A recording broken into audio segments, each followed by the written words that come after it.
الحمدللہ الحمدللہ وکفا والصلاۃ والسلام علی عبادہ الذین اصطفیٰ خصوصاً علی افضلہم وخاتم النبیین محمد الامین وعلی آلہ واصحابہ اجمعین۔ اعوذ باللہ من الشیطان الرجیم، بسم اللہ الرحمن الرحیم۔ قال اللہ عز وجل فی کتابہ الکریم، سبحان الذی اسری بعبدہ لیلا من المسجد الحرام الی المسجد الاقصی الذی بارکنا حولہ لنریہ من آیاتنا انہ هو السمیع البصیر۔ وآتینا موسیٰ الکتاب وجعلناہ ھدی لبنی اسرائیل اللہ تتخذوا من دونی وکیلا ذریۃ من حملنا مع نوح انہ کان عبدا شکورا۔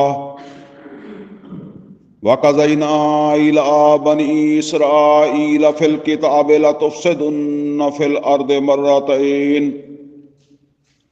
وَلَتَعْلُنَّ عُلُوًّا كَبِيرًا۔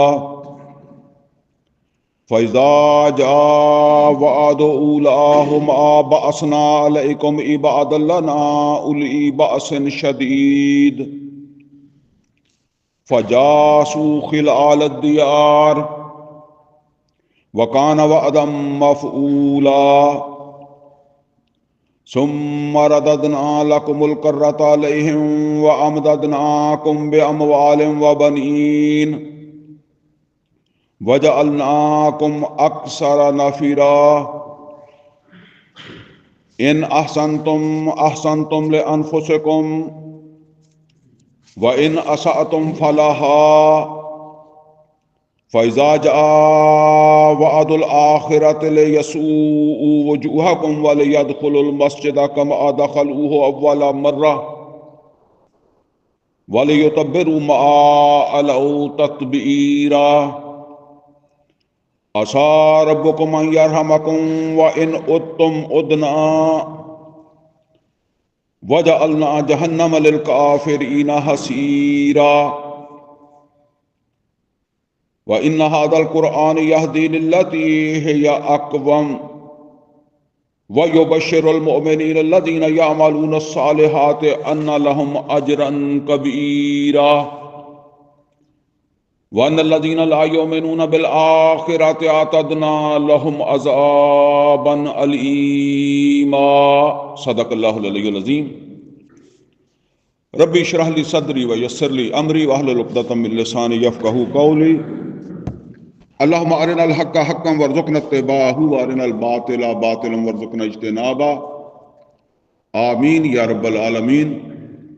عزیز دوستو، اس وقت میں نے سورہ بنی اسرائیل کا پہلا رکوع پڑھا ہے۔ یہ پہلا رکوع جو ہے اس میں 10 آیتیں ہیں، اور یہ قرآن کریم کا بڑا عظیم مقام ہے، اور اس رکوع کو بھی سمجھنے کے لیے جو ہے نا وہ 3-4 درس جو ہے وہ درکار ہیں۔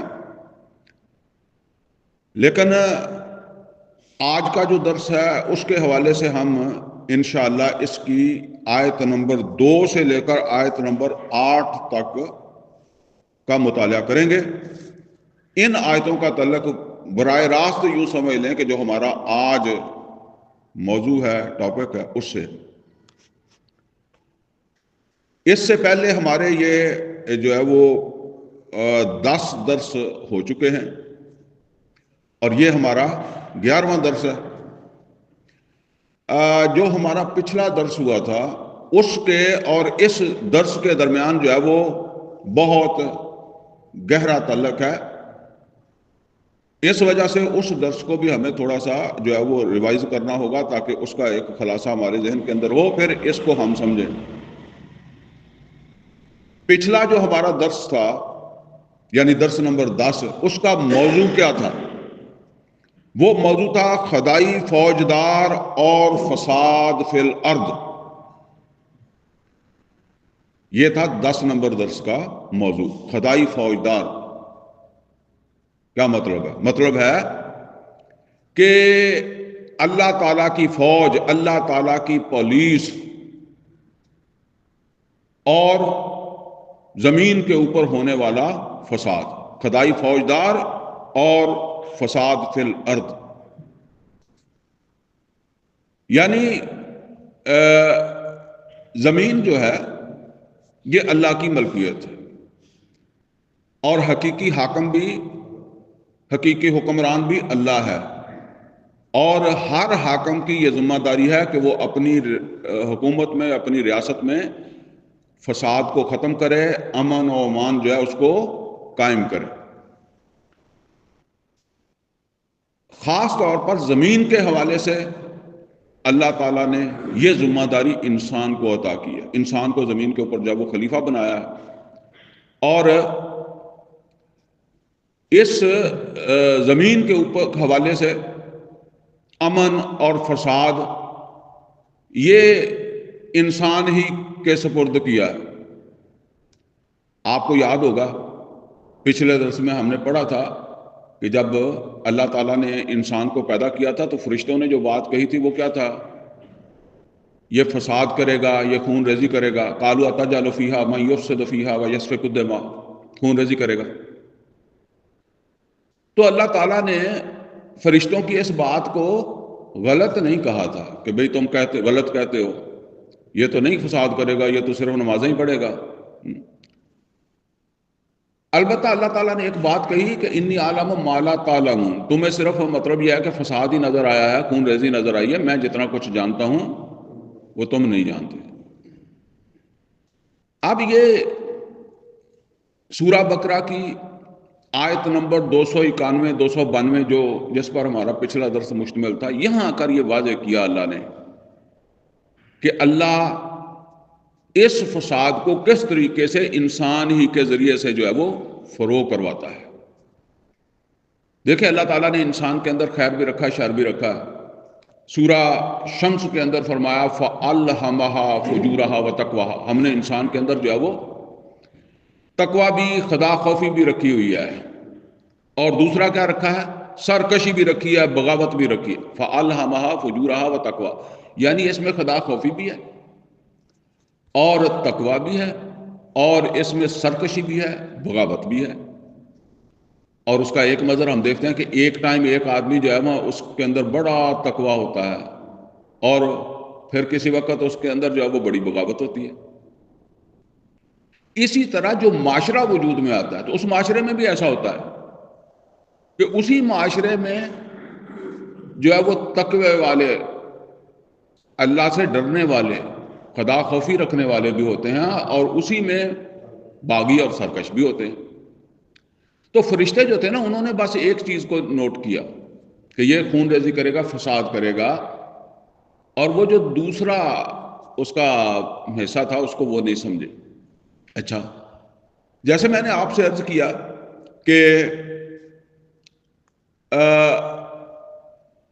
اللہ تعالیٰ نے نبی کریم صلی اللہ علیہ وسلم اور صحابہ کرام کو جو ذمہ داری سونپی تھی وہ کیا تھی؟ زمین کے اوپر اللہ کی حاکمیت کو بحال کرنا. یہ جو فساد تھا انسانوں نے پھیلایا ہوا، جو قرآن کریم میں فرمایا ظہر الفساد فی البر والبحر بما کسبت ایدی الناس، اس فساد کو فروغ کرنا. یہ پھر سمجھ لیں فساد صرف یہی نہیں ہے کہ ڈنڈا سوٹا جو ہے اور گولی بندوق چل رہی ہو تو فساد ہے. حکمران کیا چاہتا ہے کہ میں اس ملک کا حکمران ہوں اور اس میں میرا حکم مانا جائے. جو حکم نہیں مانتا وہ بغیر لائسنس کے گاڑی چلاتا ہے، بغیر نقشے کے مکان بناتا ہے. کوئی بھی اس کے حکم کے بغیر جو کام کرتا ہے یہ فساد ہے. اسی طریقے سے سمجھ لیں کہ اللہ بھی چاہتا ہے کہ اس زمین کے اوپر میرا حکم چلے، میری منشا چلے. تو اب جب کسی علاقے میں کسی ملک کے اندر اللہ کا حکم نہیں چلتا تو یہ فساد فی الارض ہے. اور محمد رسول اللہ صلی اللہ علیہ وسلم اور صحابہ کرام رضوان اللہ تعالیٰ علیہم اجمعین مکہ سے ہجرت کر کے مدینے آ گئے تھے. اب اللہ تعالیٰ نے کہا کہ آگے بڑھو، مکہ فتح کرو. وَأَخْرِجُوهُم مِّنْ حَيْثُ أَخْرَجُوكُمْ، نکال دو ان کو جہاں سے انہوں نے تم کو نکالا. تو اب کچھ لوگ جو ہیں نا وہ ان کے دل میں یہ بات آ رہی ہے کہ ابھی ہماری تعداد کم ہے یا کچھ دوسری چیزیں ہیں، پچھلے درس میں تفصیل ہو چکی ہے ان کی. تو ان کے دل میں یہ بات ہے کہ جنگ لڑنی نہ پڑے، جنگ تک بات جو ہے وہ نہ پہنچے. تو اب اللہ تعالیٰ نے جو ہے نا وہ ان کو ایک واقعہ سنایا، اور وہ واقعہ ہے جسے قرآن حکیم کے اندر طالوت اور جالوت کا واقعہ کہا گیا کہ دیکھو مسلمانوں، تمہارا دل نہیں کرتا جنگ لڑنے کو. وجہ یہ ہے کہ تم اپنے آپ کو تھوڑے سمجھتے ہو، کمزور سمجھتے ہو. تو تم سے پچھلی امت کے اندر ایک وقت ایسا آیا تھا کہ جب ان کی تعداد تھوڑی سی تھی، تو پھر بھی انہوں نے جو ہے وہ اپنے سے کئی گنا بڑی فوج جو تھی، لشکر جو تھا، اس کے ساتھ جنگ کی اور اسے شکست دی. یعنی طالوت نے جالوت کو شکست دی، اور اسے شکست دے کر اللہ کی حاکمیت جو ہے اس کو قائم کیا. اور اگر وہ ان سے نہ لڑتے تو کیا ہوتا؟ جالوت اپنی جگہ برقرار رہتا. تو اب اللہ تعالیٰ نے پھر آیت نمبر 251 میں فرمایا لولا دفع اللہ الناس بعضهم ببعض لفسدت الارض، کہ اگر اللہ تعالیٰ اس طریقے سے دفع نہ کرے بعض فساد کرنے والوں کو بعض اصلاح کاروں کے ذریعے سے. اب یہاں نوٹ کریں کہ فساد کون کر رہا ہے؟ جالوت. اور اصلاح کون کر رہا ہے؟ طالوت. اور عرب کے اندر فساد کون کر رہے ہیں؟ مشرکین مکہ. اور امن یا اللہ کی حاکمیت کی بحالی یا اس اللہ کے دین کو قائم کرنے کی جدوجہد یا جہاد کون کر رہا ہے؟ محمد رسول اللہ صلی اللہ علیہ وسلم اور ان کے ساتھی. تو اللہ تعالیٰ نے فرمایا کہ اگر اللہ اس طرح جس طرح طالوت نے جالوت کے فساد کو ختم کیا، لولا دفع اللہ الناس بعضهم ببعض لفسدت الارض، زمین تو پھر فساد سے بھر جائے. اور میں نے آپ کو اس وقت بتایا تھا کہ سورہ حج کی آیت نمبر 40 میں اس فساد کی خطرناکی کو اللہ نے بیان کیا ہے، اور آغاز کے الفاظ یہی ہیں. فرمایا لولا دفع اللہ الناس بعضهم ببعض لہدمت صوامع وبیع وصلوات ومساجد یذکر فیہا اسم اللہ کثیرا، کہ اگر اللہ تعالیٰ اس طرح دفع نہ کرے فساد کو جس طرح طالوت نے جالوت کے فساد کو ختم کیا تھا، یا محمد رسول اللہ صلی اللہ علیہ وسلم اب مشرکین مکہ کے فساد کو ختم کرنا چاہتے ہیں، اگر اللہ اس طرح نہ کرتا، یعنی ایک نظام ہے جو اللہ تعالیٰ کا چلا آ رہا ہے کہ وہ فساد کو اسی طرح ختم کرتا ہے. مطلب یہ ہے کہ کچھ لوگ انسانوں میں سے فساد کرتے ہیں تو اللہ کچھ کو اصلاح کے لیے کھڑا کر دیتا ہے. جیسے ہماری زبان میں عام کہتے ہیں کہ جہاں کوئی فرعون کھڑا ہوتا ہے وہاں موسیٰ کھڑا ہو جاتا ہے. تو فرمایا کہ ولولا دفع اللہ الناس بعضهم ببعض لہدمت الصوامع وبیع وصلوات ومساجد. اور میں نے بتایا تھا صوامع یہ راہبوں کے راہب خانے ہیں، اور بیع یہ عیسائیوں کے گرجے عیسائیوں کی مسجدیں کہہ لیں.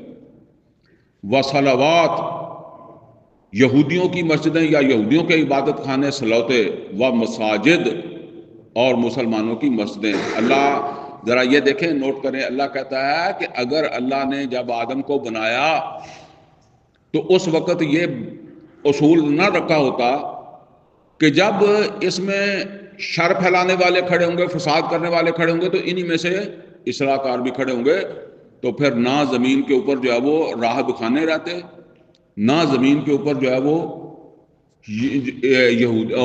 عیسائیوں کی عبادت گاہیں رہتی، نہ یہودیوں کی عبادت گاہیں رہتی، اور نہ تمہاری مسجدیں رہیں گی. یعنی مسلمانوں اگر تم بھی اس فساد کے لیے نہیں کھڑے ہوگے تو پھر تمہاری مسجدیں بھی نہیں رہیں گی. پھر دنیا کے اندر وہ دوسرے سمجھ لیں کہ شاعر اللہ ختم ہو جائیں گے. اچھا نوٹ کر لیں کہ یہ نہیں ہے کہ اللہ تعالیٰ بے بس ہے، لیکن اللہ کا ایک اصول ہے، اور وہ اصول اللہ تعالیٰ نے سورہ انعام کی آیت نمبر 65 میں بتایا. 65 میں 3 طریقے، سورہ انعام کی آیت نمبر 65 میں 3 طریقے اللہ نے فساد کو فروغ کرنے کے بتائے ہیں. ذرا اس کو جلدی سے پڑھ لیں. اللہ تعالیٰ نبی صلی اللہ علیہ وسلم سے فرما رہا ہے، کل اے محمد رسول اللہ صلی اللہ علیہ وسلم آپ فرما دیں، هو القادر علی ان یبعث علیکم عذابا من فوقکم، کہ وہ اللہ قادر ہے کہ وہ کوئی عذاب کہاں سے لے آئے؟ من فوقکم، تمہارے اوپر سے. دوسرا ومن او من تحت ارجلکم، یا تمہارے پاؤں کے نیچے سے عذاب جو ہے وہ لے آئے. اور تیسرا کیا ہے؟ او یلبسکم شیعا، تمہیں گروہوں میں تقسیم کر دے. یعنی ایک عذاب ہے آسمان سے اور ایک ہے زمین سے، اور تیسرا کیا ہے؟ تمہیں گروہوں کے اندر تقسیم کر دے. اور گروہوں کے اندر تقسیم کر کے تمہیں ایک دوسرے سے سزا دلوائے، یعنی اس جرم کی، اس فساد کی سزا تمہیں ایک دوسرے سے دلا دے. وَيَذِيقَ بَعْضَكُمْ بَأْسَ بَعْضٍ، ایک دوسرے کی جو ہے وہ طاقت کے ذریعے سے تمہیں جو ہے وہ سزا دے. اچھا اب یہ سمجھ لیں کہ اگر انسان کھڑے نہ ہوں تو پھر اللہ تعالیٰ آسمان سے بھی عذاب بھیج سکتا ہے اور زمین سے بھی جو ہے وہ عذاب دے سکتا ہے. جس طرح قوم نوح کو دیا، قوم شعیب کو دیا، قوم ہود کو دیا، قوم صالح کو دیا، قوم لوط کو دیا، ان کو عذاب دیے. لیکن محمد اور رسول اللہ صلی اللہ علیہ وسلم آپ اور آپ کے ساتھیوں کے ذریعے سے عذاب دیا. بات سمجھے نا؟ یعنی یا تمہیں گروہوں کے اندر تقسیم کر دے، تو محمد اور رسول اللہ صلی اللہ علیہ وسلم اور آپ کی اس دعوت کے نتیجے میں 2 گروہ بن گئے کہ نہیں بن گئے؟ وہی عربوں کے 2 گروہ بن گئے نا. ایک محمد اور رسول اللہ صلی اللہ علیہ وسلم اور یہ اصلاح کرنے والے ہیں، دوسرے وہ فساد کرنے والے ہیں. تو فساد کرنے والوں کو سزا دی کس کے ذریعے سے؟ اصلاح کار گروہ کے ذریعے سے. اب بالفرض یہاں بھی اصلاح کار نہ ہوتے تو پھر اللہ زمین سے عذاب دیتا یا آسمان سے جو ہے وہ دیتا، کیونکہ نوح علیہ السلام کے ساتھ لوگ نہیں کھڑے ہوئے تھے نا، شعیب علیہ السلام کے ساتھ نہیں کھڑے ہوئے تھے. بہرحال اللہ تعالیٰ کی جو مین ترجیح ہے نا وہ تو یہی ہے کہ انسانوں میں سے ہی جو ہے وہ ان کو جو ہے وہ سزا دی جائے. تو اللہ تعالیٰ جو ہے وہ اس طریقے سے جو ہے وہ ان کو جو ہے وہ پھر سزا دیتا ہے.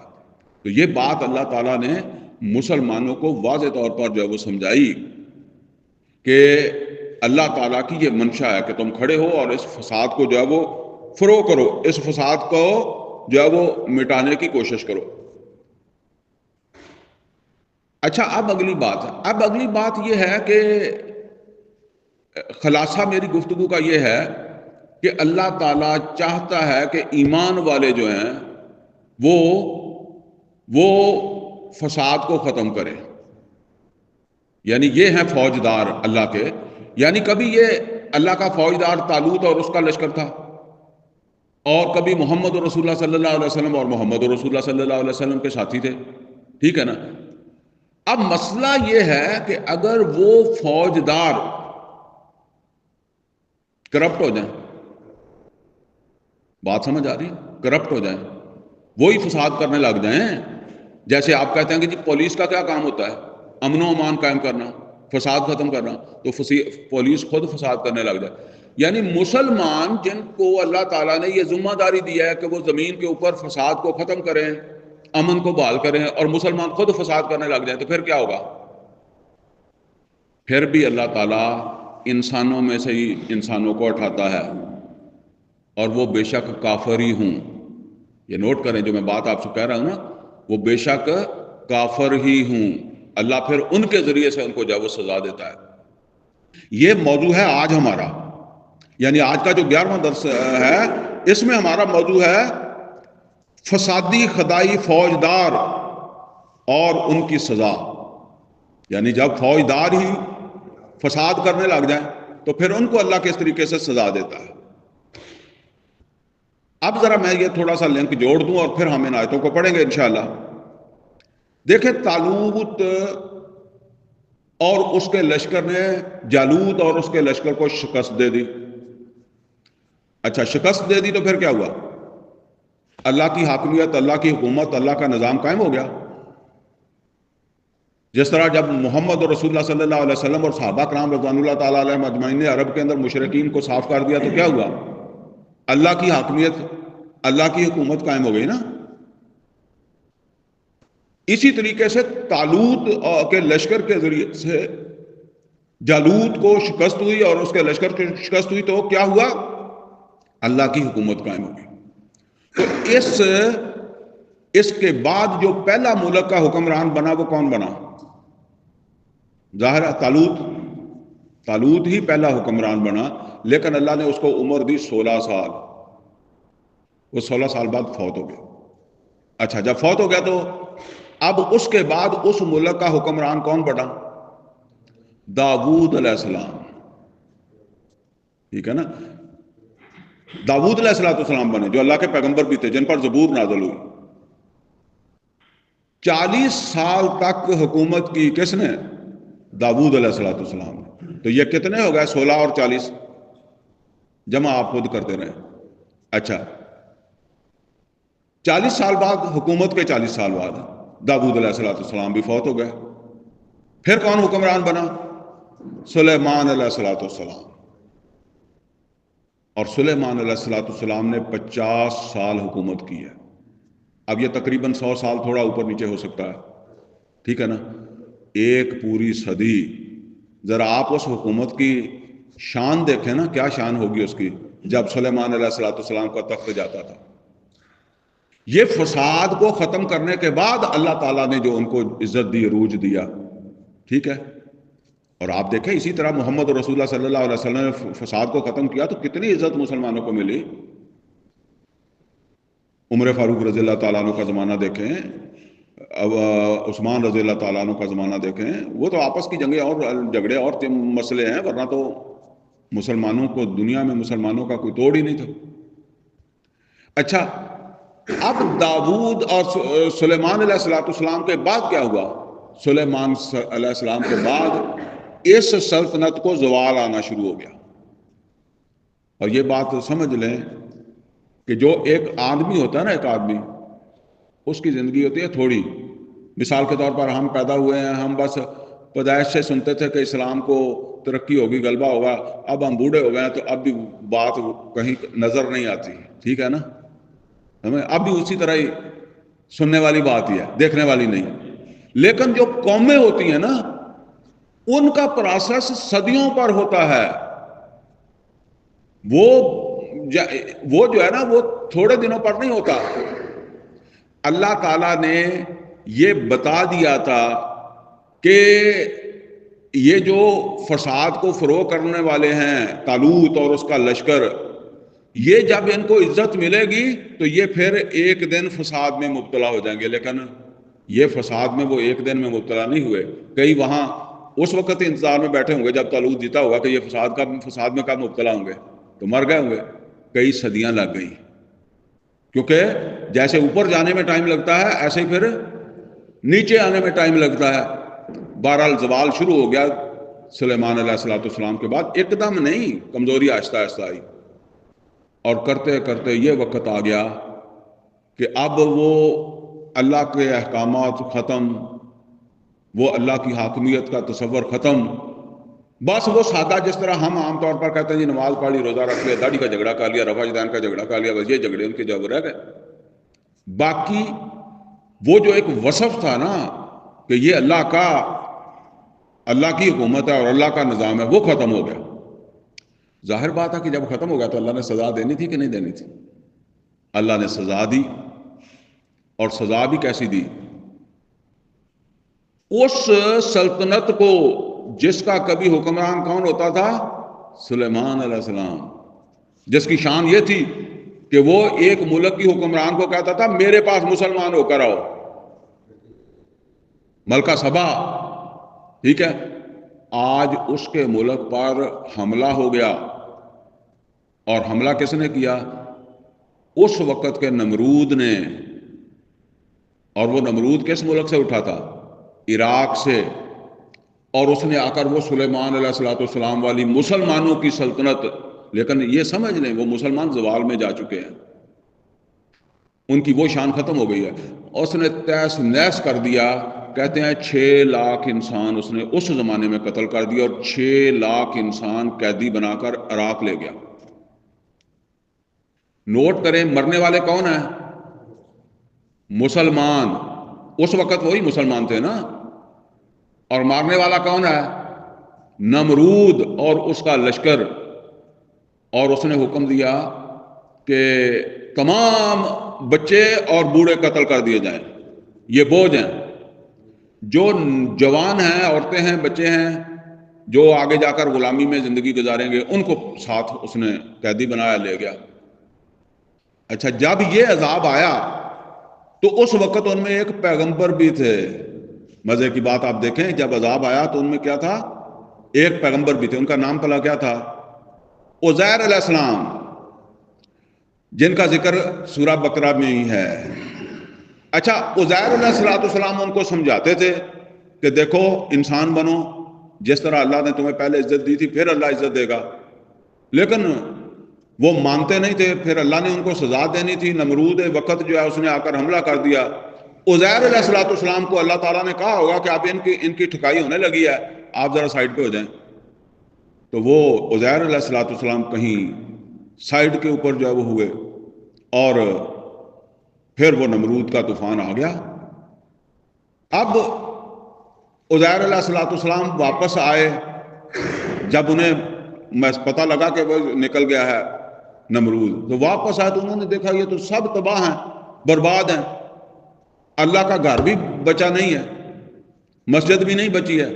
تو ان کے دل میں یہ بات ہے کہ اللہ اس کو کیسے زندہ کرے گا۔ اصل میں اللہ اپنے پیغمبروں کو یہ بتاتا ہے نا، کہ بتاتا تھا کہ تیرے ہاتھوں کیا ہو جائے گا، تو اب اللہ نے ان کو بھی بتایا ہوگا کہ تیرے ہاتھوں یہ قوم جو ہے اس کو عروج حاصل ہوگا۔ تو انہوں نے کہا یہاں انسان ہی نہیں ہے۔ تو وہ واقعہ کہ اللہ نے ان کو صلاح دیا، وہ 100 سال سوئے رہے اور پھر جاگے۔ تو اللہ تعالیٰ نے پوچھا کتنی دیر سویا رہا؟ اس نے کہا کہ یومن او بعد یوم، ایک آدھ دن کی بات ہے۔ تو اللہ نے کہا نہیں، تو 100 سال سویا رہا ہے، دیکھ اپنے کھانے کی طرف، دیکھ اپنے گدھے کی طرف۔ اچھا، یہ تو 100 سال سوئے رہے، وہ 100 سال کیا کرتے رہے بھلا؟ وہ غلامی میں رہے، وہ جوتے کھاتے رہے، کیونکہ اللہ نے ان کو 100 سال عزت دی تھی نا۔ طالوت اور داؤد علیہ السلام اور سلیمان علیہ السلام کی یہ حکومت کتنے سال رہی تھی؟ 106 سال، 7 سال جتنا بھی رہی، تو یہ 100 سال جوتے مارنے بھی تھے نا اللہ نے۔ 100 سال تک نمرود کی قید میں رہے، اب عزیر علیہ السلام جاگے۔ اچھا نوٹ کر لیں، یہ واقعہ کب کا ہے؟ یہ 587 قبل مسیح کا، یعنی عیسیٰ علیہ السلام کی پیدائش سے بھی 587 سال پہلے کا واقعہ ہے۔ اب اللہ نے کہا جا اپنے بندوں کو وہاں چڑھا کے لا۔ عزیر علیہ السلام گئے عراق میں۔ اب دیکھیں جب اللہ نے چھوڑنے تھے تو کیا سسٹم بنایا؟ ایران کا ایک حکمران تھا ذوالقرنین، اللہ نے اس کے ذریعے سے نمرودوں کی حکومت کا خاتمہ کر دیا۔ اور عزیر علیہ السلام گئے، اور ذوالقرنین جو ہے وہ ایمان والا آدمی تھا، تو اب وہاں جا کر عزیر علیہ السلام نے ان کو تبلیغ کی، سمجھایا کہ بھئی چلو دوبارہ شام میں فلسطین میں اپنا ملک آباد کرتے ہیں۔ تو تقریباً 30 سال لگ گئے ان کو دوبارہ واپسی میں، کیونکہ وہ تو عادی ہو گئے تھے وہاں جا کر غلامی کے۔ تو واپس لا کر عزیر علیہ السلام نے دوبارہ مسجد بنائی جو نمرود گرا کے چلا گیا تھا، اور اس شہر کو آباد کیا۔ تورات گم ہو گئی تھی، وہ ضائع ہو گئی تھی بخت نصر کے حملے میں، لیکن عزیر علیہ السلام تورات کے حافظ تھے، انہوں نے اپنے حافظے سے تورات دوبارہ لکھوائی، اور بنی اسرائیل کو پھر عروج حاصل ہو گیا، اور سلیمان علیہ السلام کی سلطنت سے دگنی سلطنت، سلیمان علیہ السلام کی سلطنت سے بھی دگنی سلطنت۔ اب کتنے 100 سال ان کو عروج رہا، لیکن آخر پھر وہ نیچے کو آنے شروع ہو گئے، یہاں تک کہ پھر اسی طریقے سے ہوا اور یہ حالات ہو گیا کہ عیسیٰ علیہ الصلوۃ والسلام آ گئے، انہوں نے عیسیٰ علیہ الصلوۃ والسلام کا انکار کر دیا، یہاں تک کہ وہ عیسیٰ علیہ الصلوۃ والسلام کو قتل کرنے کے لیے تیار ہو گئے، اور اللہ تعالیٰ نے عیسیٰ علیہ الصلوۃ والسلام کو زندہ آسمان پر اٹھا لیا۔ لیکن پھر سن 70 عیسوی، وہ 587 قبل مسیح کا واقعہ ہے، یہ عیسیٰ علیہ الصلوۃ والسلام کے رفع آسمانی کے 70 سال بعد پھر اللہ تعالیٰ نے ان کو دوسری دفعہ سزا دی۔ اب بھی سزا دی جا رہی ہے کرپٹ فوجداروں کو، یعنی وہ جنہوں نے فساد کو ختم کرنا تھا وہ خود فسادی بن گئے، تو اب ان کو کیا سزا دی جا رہی ہے، اور سزا دینے کے لیے اللہ تعالیٰ رومن کو لے کر آیا ہے، رومی جن کو کہتے تھے، اور وہ رومی کا نام تھا ٹائٹس رومی جرنیل۔ وہ حملہ آور ہوا اور کہتے ہیں کہ ایک دن میں اس نے 1,35,000 مسلمان یہودی، اس وقت وہی مسلمان تھے، وہ قتل کیے اور اس ملک پر قبضہ کر لیا۔ وہ جو نمرود تھا وہ تو چلا گیا تھا نا، بندے قیدی بنا کے لے گیا تھا، ٹائٹس نے اس ملک پر ہی قبضہ کر لیا اور اس نے کہا کہ اس ملک میں اب کوئی یہودی نہیں رہ سکتا، جس نے زندہ رہنا بھاگ جائے۔ تو یہودی دنیا کے اندر بھاگ گئے، اس علاقے کے اندر یہودی داخل ہی نہیں ہو سکتا تھا، یعنی اس سلطنت کے ایریے میں جہاں کبھی سلیمان، داؤد علیہ السلام اور طالوت کی حکومتیں رہی تھی، وہاں سلیمان علیہ السلام کی اولاد داخل نہیں ہو سکتی تھی۔ یہ سلیمان علیہ السلام کی اولاد ہے، آپ دیکھیں ذرا۔ بہرحال جو ہے نا وہ یہ واقعہ کب کا ہے؟ 70 عیسوی کا۔ اور آپ کو پتا ہے کہ نبی صلی اللہ علیہ وسلم کب پیدا ہوئے؟ 571 عیسوی کو، یعنی ٹائٹس کا وہ حملہ جو ہے وہ نبی صلی اللہ علیہ وسلم کی پیدائش سے بھی 500 سال پہلے کا ہے۔ اور ٹائٹس نے بھی ان کو نکال دیا، جتنے قتل ہو سکے قتل کر دیے، اور مسجد بھی گرا دی۔ کون سی مسجد والا؟ جسے ہم مسجد اقصی کہتے ہیں، قبلہ اول، اس کو بھی گرا دیا۔ اور جب نبی صلی اللہ علیہ وسلم آئے ہیں تو یہودیوں کو اس وقت تک بھی 500 سال ہو گئے تھے اس علاقے سے نکالے ہوئے، یہاں تک کہ پھر مسلمانوں نے اس علاقے کو فتح کر لیا۔ تو مسلمانوں نے وہ جو رومی تھے وہ عیسائی ہو گئے تھے اس عرصے میں، یہ ویسے علیحدہ ایک ٹاپک ہے، وہ رومی عیسائی ہو گئے تھے، جن سے پھر مسلمانوں نے یہ علاقہ فتح کیا۔ ان مسلمانوں نے لڑ کر فتح نہیں کیا تھا، بلکہ انہوں نے ایگریمنٹ کے تحت مسلمانوں کو یہ علاقہ دے دیا تھا۔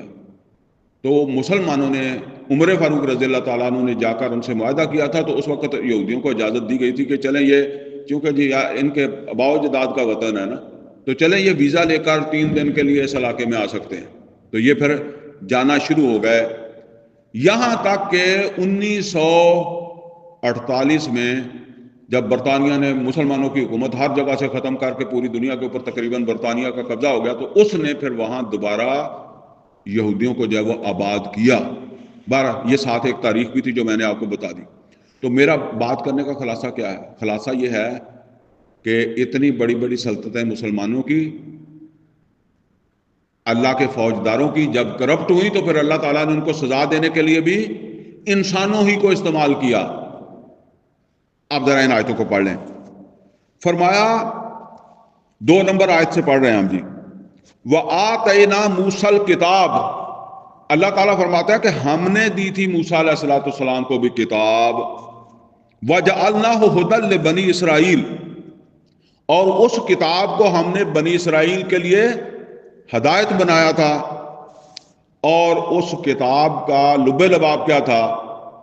اللہ تتخذوا من دونی وکیلا، دیکھو اللہ کے سوا کسی کو کار ساز نہیں بنانا۔ ذریۃ من حملنا مع نوح، تم اولاد ہو ان کی جن کو ہم نے بچایا تھا نوح علیہ السلام کے ساتھ کشتی میں سوار کر کے۔ آپ کو پتا ہے نا، نوح علیہ السلام کے زمانے میں باقی سب دنیا تباہ ہو گئی تھی، صرف وہ جو کشتی کے اندر بچے تھے۔ تو ظاہر بات ہے کہ وہ نوح بھی پہلے تھے، تو یہ قوم جو ہے موسیٰ علیہ السلام ہوں یا عزیر علیہ السلام ہوں، یہ بعد میں آ رہے ہیں، تو یہ پھر کس کی اولاد ہے؟ انہی کی اولاد ہے نا۔ فرمایا ذریۃ من حملنا مع نوح، تم ان کی اولاد ہو جن کو ہم نے نوح کے ساتھ سوار کر کے بچایا تھا. انہ کان عبدا شکورا. اب اللہ تعالیٰ فرماتا ہے کہ نوح کو ہم نے کیوں بچایا تھا؟ انہ کان عبدا شکورا، وہ ہمارا شکر گزار بندہ تھا. اچھا یہاں کس شکر گزاری کی بات ہو رہی ہے؟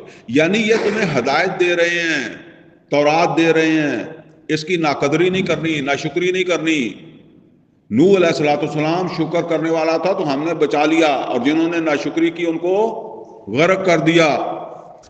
اب ذرا نوٹ کریں، اللہ کہتا ہے کہ اس کتاب میں جو ہم نے بنی اسرائیل کو دی تھی، جس کا پیچھے ذکر آ گیا، اس میں اللہ تعالیٰ فرماتا ہے کہ میں نے کتاب دیتے وقت ہی فرما دیا تھا وَقَضَيْنَا إِلَىٰ بَنِي إِسْرَائِيلَ فِي الْكِتَابِ، ہم نے بنی اسرائیل کو اس کتاب میں ہی فیصلہ سنا دیا تھا. کیا فیصلہ سنا دیا تھا؟ لَتُفْسِدُنَّ فِي الْأَرْضِ، لَتُفْسِدُنَّ فِي الْأَرْضِ، نوٹ کریں، تم لازمن زمین کے اندر جو ہے وہ فساد کرو گے. لَتُفْسِدُنَّ فِي الْأَرْضِ، تم لازمن زمین کے اندر کیا کرو گے؟ فساد کرو گے. آگے مرتين، دو بار، یعنی دو بار تم ضرور زمین کے اندر جو ہے وہ فساد کرو گے. اب یہ فساد دو دفعہ ہوا تو پہلی دفعہ اس فساد کو کس نے فروغ کیا؟ آ کے بخت نصر نے، دوسری دفعہ ٹائٹس رومی نے. لَتُفْسِدُنَّ فِي الْأَرْضِ مَرَّتَيْنِ، تم لازمن زمین کے اندر فساد کرو گے دو مرتبہ. وَلَتَعْلُنَّ عُلُوًّا كَبِيرًا، اور سرکشی ہوگی بھرپور. جس کو کہتے ہیں نا کہ جو ہے نا وہ نافرمانی پورے عروج پر، جو ہے نا وہ ہمارے وہ عام طور پر کہتے ہیں کہ ات چک دینی، کہتے ہیں نا وہ ہمارے وہ پرانے لوگ کہتے ہیں، آپ استعمال نہیں کرتے، کہتے جی انہیں تے ات چک دیتی ہے. اللہ تعالیٰ کہتا ہے وَلَتَعْلُنَّ عُلُوًّا كَبِيرًا، سرکشی ہوگی بھرپور. ات اٹھاؤ گے پوری، وہ ایک ات خدادہ غیر بھی کہندے ہندے سی. اب اللہ تعالیٰ کیا فرما رہا ہے؟ فَإِذَا جَاءَ وَعْدُ أُولَاهُمَا، جب ان دونوں وعدوں میں سے پہلے وعدے کا وقت آیا. پہلے وعدے سے مراد کیا ہے؟ پہلے فساد کا وقت آیا، جب وہ نظام ختم ہو گیا جو طالوت کے ذریعے سے قائم ہوا تھا، اور جس میں ترقی دی تھی، جس کو ترقی دی تھی داؤد علیہ الصلوۃ والسلام نے، سلیمان علیہ الصلوۃ والسلام نے، وہ خدائی نظام ختم ہو گیا. تو اب یہ پہلا فساد جو ہے وہ شروع ہوا. تو فرمایا فَإِذَا جَاءَ وَعْدُ أُولَاهُمَا، تو جب وہ پہلے وعدے کا وقت آیا، ذرا نوٹ کریں، اللہ کہتا ہے بَعَثْنَا عَلَيْكُمْ عِبَادًا لَنَا، ہم اٹھا لائے تمہارے اوپر اپنے بندے، کیونکہ تم نے فساد کیا نا. یعنی جنہوں نے فساد کو ختم کرنا تھا، اللہ کی حکمرانی کو بحال کرنا تھا، انہوں نے کیا کرنے لگا ہے؟ فساد کرنے لگا ہے. تو اللہ کہتا ہے کہ بَعَثْنَا عَلَيْكُمْ عِبَادًا لَنَا. ذرا نوٹ کریں، اللہ کن کو اپنے بندے کہہ رہا ہے؟ نمرود کو اور نمرود کی فوج کو. بَعَثْنَا عَلَيْكُمْ عِبَادًا لَنَا، ہم اٹھا لائے تمہارے اوپر اپنے بندے. اچھا وہ بندے جو اٹھا کے اللہ لایا، وہ داڑیاں دیکھ کر لایا، یا نمازیں دیکھ کر لایا، یا ان کا ذکر اذکار دیکھ کر لایا؟ نہیں. اللہ کہتا ہے بَعَثْنَا عَلَيْكُمْ عِبَادًا لَنَا اُولِي بَأْسٍ، جنگجو. یعنی ظاہر ہے آپ جب لوہار کے پاس جو ہے وہ جائیں اور وہ لوہے کے اوپر جو ہے وہ چوٹ لگانی ہو، تو پھر وہ کیا دیکھتا ہے کہ جس کے مسل ڈوڑے اچھے ہیں، وہ بے شک ان پڑھ رہا ہے، پڑھا لکھا ہے، جاہل ہے نہیں ہے، اس کو تو وہ چاہیے نا جو وہ بڑا ہتھوڑا اٹھا کر مارے. تو اب یہ فساد زدہ مسلمانوں کو سزا دینی تھی اللہ نے. تو اللہ تعالیٰ کہتا ہے کہ میں وہ پوری دنیا کے اندر وہ بندے اٹھا کر لایا جو جنگجو تھے، جو صحیح جوتے مار سکتے تھے. اُلی باسن شدید جنگجو تھے، میں وہ اٹھا کے لایا. اللہ کہتا ہے فَجَاسُوا خِلَالَ الدِّيَارِ، فَجَاسُوا خِلَالَ الدِّيَارِ. خلال کس کو کہتے ہیں؟ وہ داڑھی میں ایسے ایسے مارنے کو بھی خلال کہتے ہیں، اور وہ دانتوں کے اندر تیلا مارنے کو بھی خلال کہتے ہیں۔ تو ابھی آپ کو سمجھتا ہے کہ جب دشمن کی لشکر گھروں میں گھس جائے، اس کو خلال یعنی ایسے تمہارے اوپر حملہ آور لے کر آئے جو تمہارے گھروں میں گھس گئے، نہ کسی کی عزت چھوڑی، نہ کسی کا مال چھوڑا، جس کو دل کیا قتل کیا، جس کو دل کیا گرفتار کیا۔ فجاسو خلال الدیار وکان وعدا مفعولا۔ اللہ کہتا ہے جو میرا وعدہ تھا پورا ہو گیا کہ تم فساد کرو گے تو میں تمہیں سزا دوں گا، تو میں نے سزا دے دی۔ اب اس سزا سے پھر ان کو 100 سال بعد 150 سال بعد چھٹکارا کس نے دلایا؟ عزیر علیہ السلام۔ ثم رددنا لکم الکرۃ علیہم، اللہ تعالیٰ فرماتے ہیں کہ ثم رددنا لکم الکرۃ علیہم، پھر ہم نے تم کو ان کے اوپر باری دی، یعنی ان سے تمہاری جان چھڑائی۔ وَأَمْدَدْنَاكُمْ بِأَمْوَالٍ وَبَنِينَ، اور تمہیں مال اور اولاد اور عطا کر دی۔ حالانکہ اس نے سارا کچھ اجاڑ دیا تھا، بڑے قتل کیے تھے، اللہ کہتا میں نے اور اولاد دے دی۔ پھر نفری بڑھ گئی۔ جب ہندوستان سے آئے نا مسلمان تو بڑے ہندوؤں سکھوں نے مارے تھے، لیکن اب پھر نفری بڑھ گئی۔ انہوں نے بھول گئے نا تو تنگ آ گئے جڑے اتنے ود گئے، ہوں یہ صورتحال بنی کھڑی ہے نا۔ تو وَأَمْدَدْنَاكُمْ بِأَمْوَالٍ وَبَنِينَ، تو اللہ تعالیٰ کہتا ہے کہ پھر ہم نے تمہاری مدد کی، مال بھی دیا، بیٹے بھی دیے، کیونکہ اب تم پھر سدھر گئے تھے، عزیر علیہ السلام کے تمہیں لے آئے تھے۔ وَجَعَلْنَاكُمْ أَكْثَرَ نَفِيرًا، اور ہم نے تمہاری نفری کثیر کر دی اور کثرت دے دی نفری میں۔ اچھا آپ ذرا نوٹ کریں، فرمایا ان احسنتم احسنتم لانفسکم، اگر تم نے اچھا کیا تو اچھا کیا اپنے لیے، یعنی اگر تم نے عزیر علیہ السلام کے ذریعے سے توبہ کر لی تو اس توبہ کا فائدہ کس کو ملا؟ تمہیں ملا۔ دوبارہ سلیمان علیہ السلام سے بھی دگنی سلطنت تمہیں مل گئی، دنیا کے اندر عروج مل گیا۔ وَإِنْ أَحْسَنْتُمْ أَحْسَنْتُمْ لِأَنفُسِكُمْ، اگر تم نے اچھا کیا تو اچھا کیا اپنے لیے۔ وَإِنْ أَسَأْتُمْ فَلَهَا، تو اگر تم نے برائی کی کرنی ہے تو وہ بھی تمہارے لیے یعنی تم کہتے ہو کہ اچھا اچھا تو تمہیں ملے، برا نہ ملے، یعنی تمہاری نیکی کا تمہیں بدلہ ملے، تمہاری برائی کا نہ ملے۔ تو اللہ کہتا ہے کہ جس طرح تم نیکی کا بدلہ مانگتے ہو اس طرح برائی کا بھی تمہیں ملنا تھا۔ وَإِنْ أَحْسَنْتُمْ أَحْسَنْتُمْ لِأَنفُسِكُمْ وَإِنْ أَسَأْتُمْ فَلَهَا۔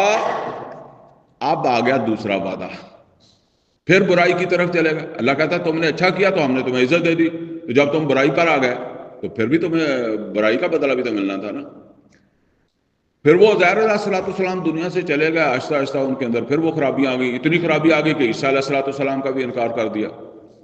تو فرمایا فَإِذَا جَاءَ وَعْدُ الْآخِرَةِ، جب آ گیا دوسرا وعدہ، یعنی دوسری مرتبہ تم فساد میں مبتلا ہوئے عزیر علیہ السلام کے بعد، لِيَسُوءُ وُجُوهَكُمْ، لِيَسُوءُ وُجُوهَكُمْ، تو اللہ کہتا ہے کہ ہم اپنے بندے لائے کس کام کے لیے؟ لِيَسُوءُ وُجُوهَكُمْ، تاکہ تمہارے چہرے بگاڑ دیں۔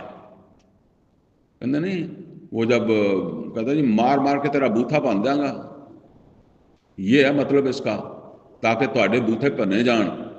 لِيَسُوءُ، اب یہ مسلمانوں کو اللہ کہتا ہے کہ جب دوسری دفعہ تم نے فساد کیا اور تم یہ اس مقام پر پہنچ گئے کہ تمہارے چہرے بگاڑے جائیں، لِيَسُوءُ وُجُوهَكُمْ، تاکہ تمہارے چہرے بگاڑے جائیں، تو پھر ہم لے آئے اپنے اور بندے، اور وہ تھا ٹائٹس رومی جو، اور اس کا لشکر جو بت پرست ہے۔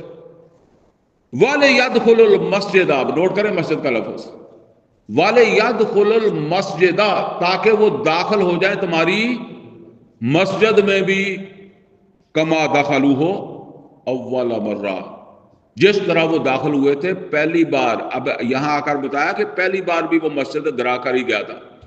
کہتے ہیں کہ جب وہ مسجد گری ہے نا، اس کے نیچے تہہ خانے تھے، بڑے تورات کے حافظ، مولوی، علماء، وہ تھے وہاں، اس میں بیٹھے ورد وظیفے کر رہے تھے کہ جی بس اور ورد وداؤ بار وقت نصر دا لشکر آ گیا، ٹھیک ہے نا۔ تو وہ پھر یہ صورتحال تھی۔ تو فرمایا وَلِيَدْخُلُ الْمَسْجِدَ كَمَا دَخَلُوهُ أَوَّلَ مَرَّةٍ، تاکہ وہ تمہاری مسجد میں بھی داخل ہو جائیں جیسے وہ داخل ہوئے تھے پہلے والے۔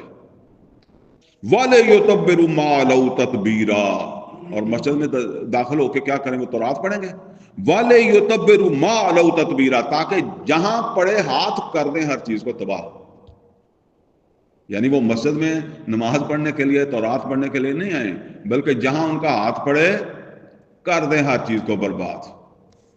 یہ بربادی تھی نا جو پہلی دفعہ ہوئی تھی. عزیر علیہ السلام نے کہا اب یہ کیسے آباد ہوگا؟ ان یحیی ھذہ اللہ بعد موتہا. اب یہ دو دفعہ ان کو عروج ملا، انہوں نے اللہ کا دین قائم کیا، اور پھر 2 دفعہ وہ فساد میں چلے گئے، تو اللہ تعالیٰ کی طرف سے ان کو سزا دی گئی. اور سزا نہ اللہ نے زمین سے دی نہ آسمان سے دی، اور کس کے ذریعے دی؟ انسانوں ہی کے ذریعے سے.